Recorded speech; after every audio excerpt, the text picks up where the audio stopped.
This episode is brought to you by State Farm. Listening to this podcast instead of doom scrolling? Smart move. Another smart move?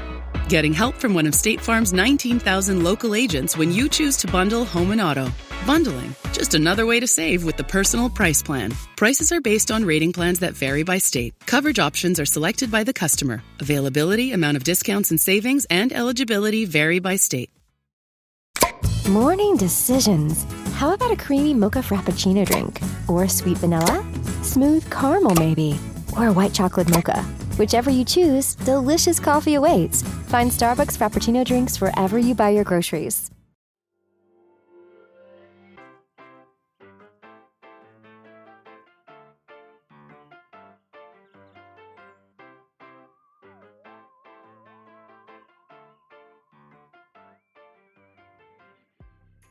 Hello, and welcome to Allegedly Astrology. Each week, we break down the astrology that happened during some of the biggest scandals and events in history. This is a segment we're calling Allegedly in the News, where we take a current news topic and do a quick chart on it. It is just me today, Sarah. But today, we are talking about Ariana Grande and her announcement to step out of the public eye. The star had just released the music video for her latest single, Petal, which showed off a very thin physique, and it really got people riled up. This particular type of conversation has been going on around Ariana and her looks since she was a teenager. She actually went on Tumblr to address this, and she said, I lost a bit of weight last year. It's because I stopped eating junk food and started making healthier choices. I was happy with the way I was before, and I'm still happy now, just healthier. And then also when it came up again, she addressed this scrutiny that she was facing by explaining that she looked a little thicker before because she was drinking a lot. She had a really bad diet. She was on meds that kind of loaded her up. So the changes to her that we've been seeing over the years just reflect the lifestyle shifts that she's been making rather than her deliberately trying to lose weight. Obviously, this conversation got worse during Wicked when both her and her Wicked co-star Cynthia became a big topic of online debate for how thin they both appeared during the promotional tour of the film. And we have an episode all about that on the feed. We'll link it in the show notes, and you could listen to that if you haven't. When we think about her appearance right now, it has been alarming to some people. Critics say that something is definitely wrong with her, and the way she looks is not just harmful for her, but for her fans. Her fans, on the other hand, are just kind of like, let her live. Like, you have no right to comment on her body. So I am not here to diagnose her in any way. I am just here to look at her transit. So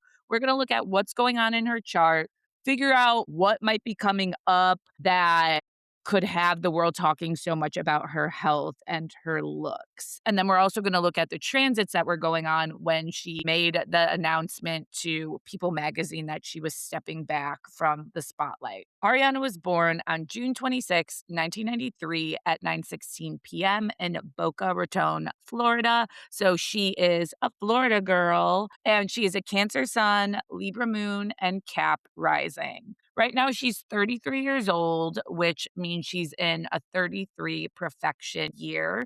And if you're like, what is a perfection? Perfections are a way that you could look at your chart for each year of your life and see themes that will be occurring. This is a way you could predict in astrology. First, we're going to look at the house for the 33rd year. So all of us, every year of our life, everyone has the same corresponding house. Which makes it different for each of us is what the sign and the planet ruling that house are, what planets we have in that house, aspects being made to that house. Ariana is in her 10th house year, and her 10th house rules career, legacy, how we show up on the world stage, how we are seen in the world. And her 10th house is Libra.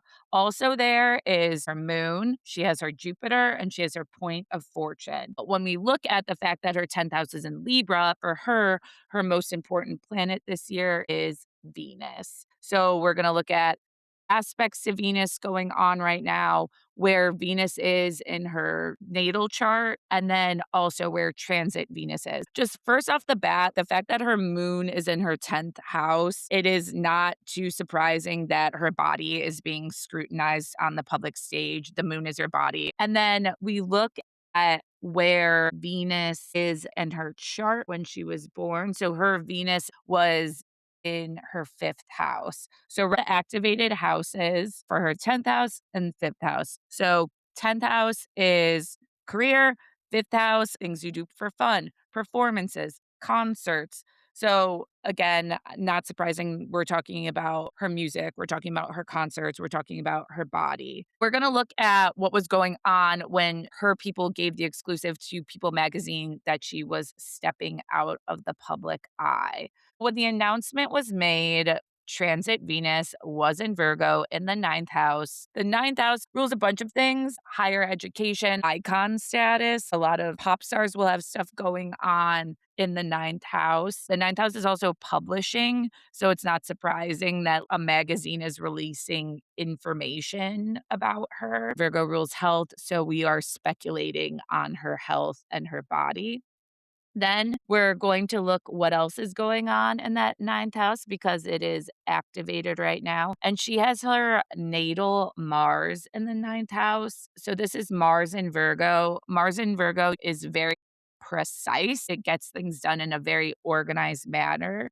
However, it also is very much known for being a perfectionist, having super high standards, having an eye for flaws. So on the good end, this is something that like makes them very good at editing and problem solving, but this really could lean into some harsh self-criticism. Another thing that's happening is the south node is at 0 degree Virgo. So it is very, very potent. The south node is a drain and it is right on her Mars. Like her Mars is at 2 degrees, the south node is at 0 degrees. So it's almost draining her health. It could be exposing what is going on with her self criticism, the things she's been doing to her health. We also could look at where Saturn is in her chart because she is a Capricorn rising. Saturn, not just for her year, but her life, is a very important planet. And we see that her natal Saturn is at 0 degrees Pisces in her third house. Third house is communication. Saturn is restriction. So again, we're seeing all these themes of restriction and talking about her restriction. And the transiting north node, which is at 0 degrees Pisces, is right on her Saturn. And the north node is the direction we're going in life. It's what we're supposed to learn and do. So the direction is that we're all just talking about restriction and her body. Then we have the transiting sun is in Leo, and Leo in her chart is in the eighth house. The eighth house rules secrets. This could be lighting up her secrets, putting a light on the fact that she may have been doing something right beneath her nose. Then we also see that transiting Mars is in her sixth house. Her sixth house is health. It's also in her chart ruled by Gemini. In all the episodes we talked about, whenever we have Mars in Gemini is always getting the people talking. And again, the sixth house rules health. So everyone's talking about her health. I also think if we look at it from Ariana's point of view, it could be food noise. Like if you've ever dealt with any type of eating disorder, whether or not she has one, but just in general, a lot of it has to do with the food noise in your head. And Gemini is mental. It's always chattering. It's a little neurotic. So when Mars is there, you're thinking even more. And then transiting Mercury is in Cancer, which is her seventh house. And it is making a connection to her natal Venus in the fifth house. So that interaction and the fact that the seventh house rules contracts, we're canceling her contracts, canceling her music related appearances, canceling things she has with her clients. And then we also have Neptune retrograde right now happening outside her moon. Again, the moon is her body. Neptune is beer goggles. When it's direct. It is cloudy. It's very rose-colored glasses. We're not really seeing things as they are. But then when it retrogrades, the fog lifts a bit. So all of us are like, damn, maybe she's not doing as great as we thought she was doing. This could be a serious thing. And then we also have Saturn retrograde in her 4th house, opposite her 10th house. And Saturn is opposite her point of fortune, which is a sensitive part. It's also opposite her moon. It's not directly opposite by sign, it's opposite. So again, talking about restriction, the 4th house is also the deepest part of your chart. It's the part of yourself not a lot of people really get to see. So it could be exposing what is going on for her there. Saturn is also kind of judgy. We're all judging her body in the 10th house. There's very just clear themes about her body, how she is on the world stage, her health, us all talking about it. I feel like this is one of those situations I'm always fascinated by, how much the astrology is being so literal to what is going on. So, with that, this has been an Allegedly in the News. I'll be back with Dana for the next episode. Bye.